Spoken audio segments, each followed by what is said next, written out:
Hello and welcome to another episode of Mole Reacts. My name is Chaos Mole, and today we are watching the Lords of the Fallen extended gameplay presentation. Lords of the Fallen, which is basically a reboot of the Lords of the Fallen or something like that. Like it's weird. I have to admit really didn't follow too closely what happened here. The only thing I know is that they changed the developer 3 times and that they basically rebooted the game 3 times, right? So it's like, whoa, that's never a good sign. And this is now the game which is coming out in November, October, something like that. So this is a Souls-like, if you have never played the first one. And the first one was alright. Wasn't anything special. It wasn't too good. Like, it was clearly trying to look a lot like Dark Souls, but not being as refined as Dark Souls. So I'm actually kind of curious what they can now do in the remake.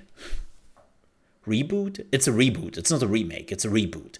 And let's have a look, shall we? Welcome to Mornstead. Well, welcome to Mornstead. Welcome to a prominent region within the Thanks, vast YouTube. and sprawling world of Lords of the Fallen. Yeah, very Dark Souls-esque. In today's extended gameplay walkthrough, we're sharing an exclusive look at just some of the diverse and harrowing areas you'll journey through in your epic quest to overthrow Adir, the demon god. Oh, well, that's easy. Yeah, I do that on my lunch break.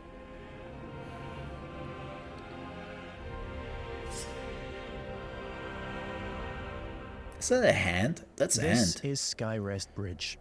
It is guarded by Pieta, she of the Blessed Renewal, one of the game's early boss encounters. I mean, the armor looks great. We must triumph against her in order to proceed with our holy charge. I like the look so far. To the 6 beacons of the Sentinels. The what beacons? Adir's Uprising. The sex beacons? Whoa, whoa, whoa! I'm not sure if we are ready here on YouTube for that. By your radiance, grant me the strength to continue to endure these dark days, to lay bare the path to salvation. And yet you now appear Melania? before me, a stranger, a betrayal made flesh. Also, lightsaber? What's going on here? I cannot brook. Wow, you have some white swings there. Melee, magic, and ranged abilities are seamlessly interwoven. Alongside standard attacks, you can choose the wind-up time. Bows, crossbows, or throwables, mapping up Cool. to 4 additional magic or ranged. So the attacks are readable, which is good. Immediate access. That's one of the things the Souls series is doing always really good. The need to swap between options. Wow, they took that As from the with Souls many game. of the imposing bosses you'll encounter, Oh, it's Melania. Pieta has 2 very distinct stages. No, not quite. No, really, actually. Oh, you are dead. Death is not necessarily the end in Lords of the Fallen. When slain in Axiom, the realm of the living, you'll resurrect in Umbral, the realm of the dead. We now have one final chance to survive. Okay, what does that change gameplay-wise? Interesting. First of all, I'm very curious to see, like, it seems like you need an SSD at least to play this game, which is standard, but I wonder how good your SSD must be, because you could clearly see in that one moment that completely everything changed around you. Like, that will put a lot of strain on your hardware. I'm curious how well they managed that, because one of the big problems of the first game was that it didn't run too well. So, at least it looks good here in the showcase. He's using a sword. Wait, why are you not? Oh, you were done. Oh. Though few and far between, It's weird these without flowers denote interface. special patches of ground upon which we can spawn a resting point, known as a vestige seedling. These Okay. come at a significant resource cost, however, and we can only spawn one at a time.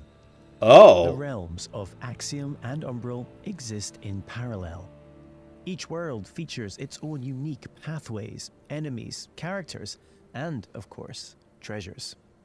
Yeah, I'm kind of curious how they're doing that. To Axiom. Because that sounds... Wow. Cool. Absolutely cool. Ooh, that was fall damage.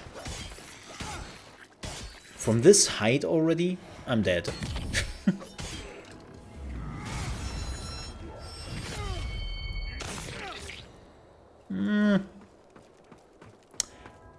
Hitting enemies looks a bit unsatisfying.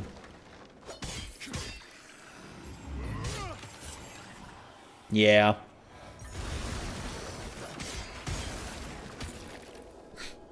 We can peer into the secondary realm at any time by raising the umbral lamp.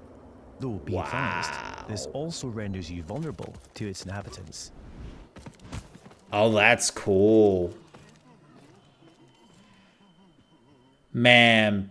We will now use the lamp to cross over to Umbral, though doing so will consume one of our 2 lives, and it isn't so easy to return to the world of the living. Oh yeah, hey, I saw some loot over there. Oh, what the hell, man? Many enemies require a different approach to combat. This mendacious visage, for example, is only vulnerable when attacked from the back, or when it reveals its true form. That is such an interesting concept, man. And I'm a bit afraid of how well it is implemented. Like, this is not the first game who tries something like this, right?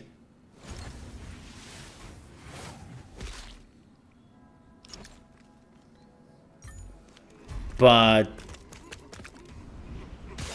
not a lot of games manage to do it well. Is the problem.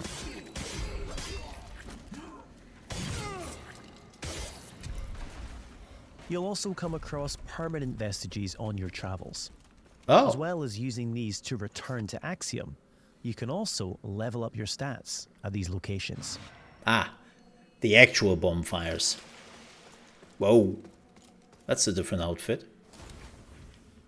3 schools of sorcery can be mastered: Rogar, Radiant, and Umbral, each specializing in a different area of the arcane and requiring a different catalyst to cast. Okay, that's kind of cool. Is adept in Rogar, characterized by devastating pyromantic attacks. I love how the enemies look, man. Like, so far the game looks great.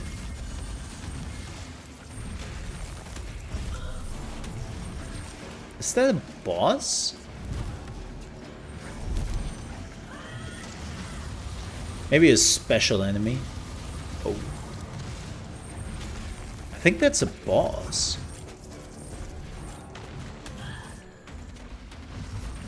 Yeah.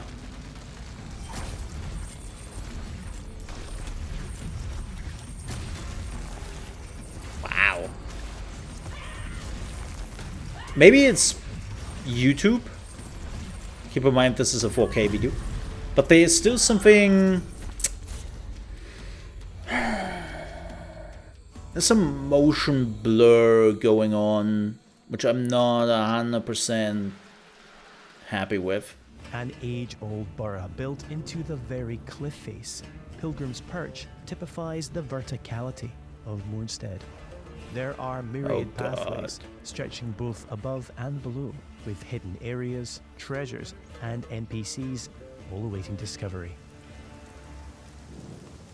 I get some Dark Souls 1 flashbacks here. And I'm not sure. Like, even Elden Ring has this little area. But yeah, gravity will be my biggest enemy in this game. Oh, here we could change over, right?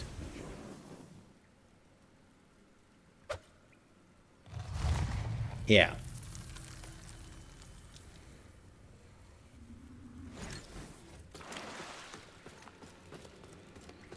And this is closed off. Huh. I wonder if you were changing over, if you could just run through.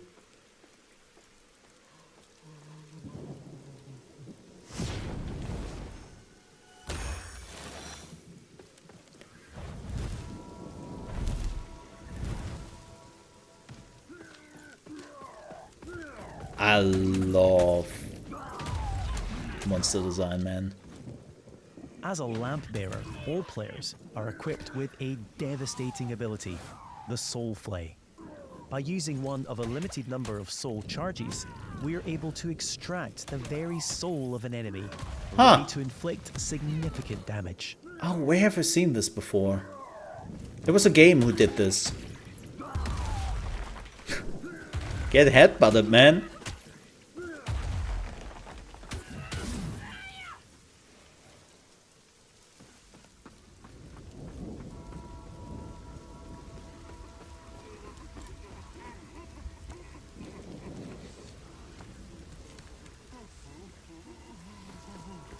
This feels 30.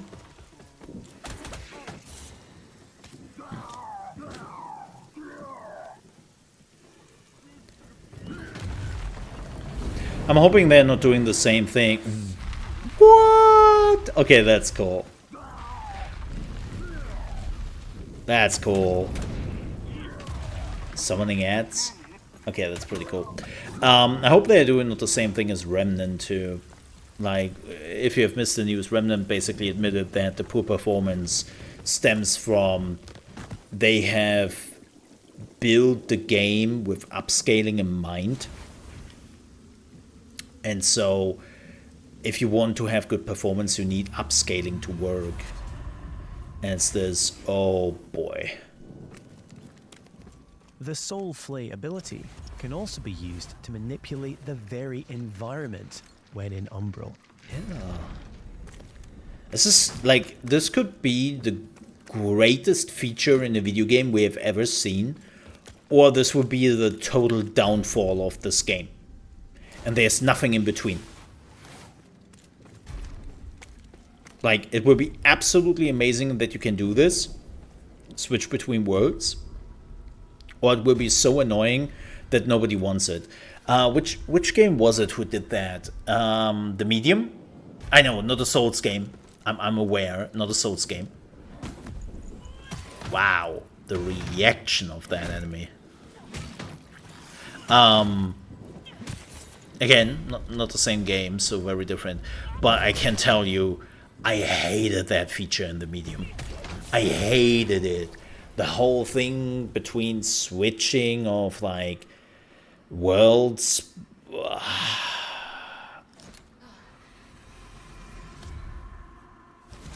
Didn't like that.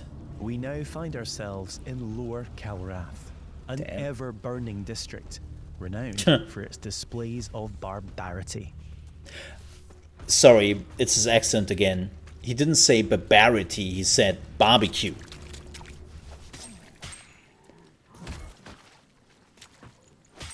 This district is very much known for its barbecue. Yeah.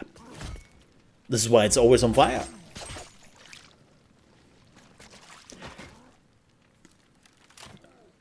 Ranger looks kind of cool.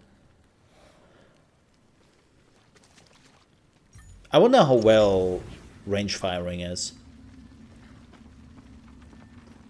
Right. Like, in the Souls games, it was always a bit muted. Right. It never really... We're now going to invite a second player to join us on our journey. Nice, cool. This is easily achieved at any of the vestiges. You can choose to fight alongside a friend or a randomly selected player. The whole time? Either way, your co-op companion will remain at your side for as long as you or they choose. Oh, that's amazing. As a Radiant Sorcerer, our ally is able to buff either character with oh, that's various cool. enhancements. I'll have to play that with a buddy.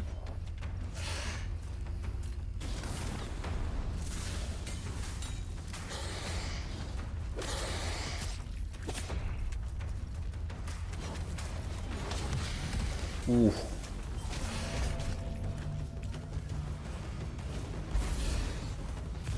I hope you can also collect like items and all that. Like, I will be honest, Elden Ring without the online co-op mod wasn't great.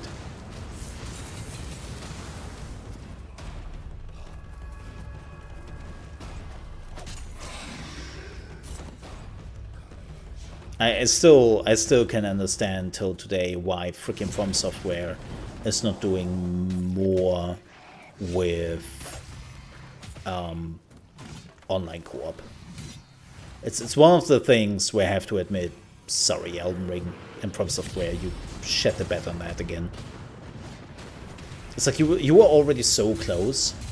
Just make it a real multiplayer. What is that mega heal they're preparing?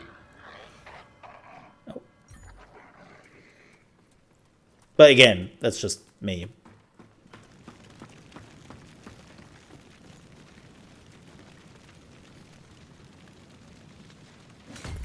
Ah. I just was expecting that it's actually PvP.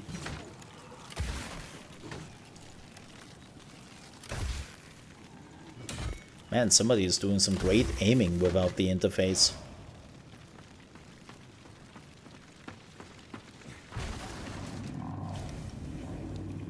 Ew! It appears our way is blocked by an umbral entity. We will need to track its tendrils in order to locate and expel the source of its power. Which we will not do in this video.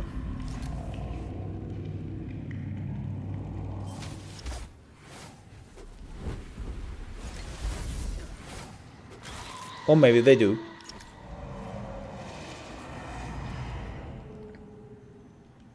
Neat.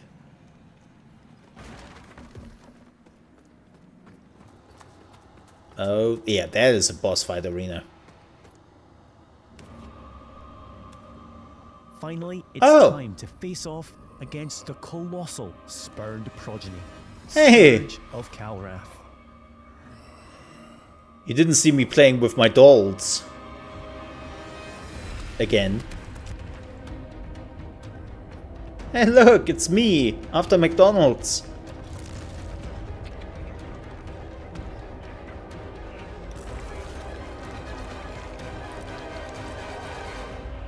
Oh. What the absolute fluff.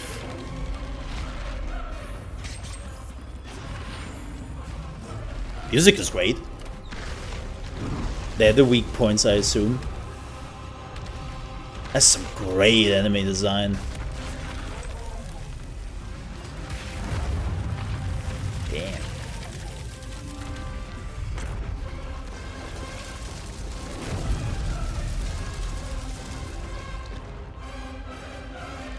Ah. Oh, the floor is lava?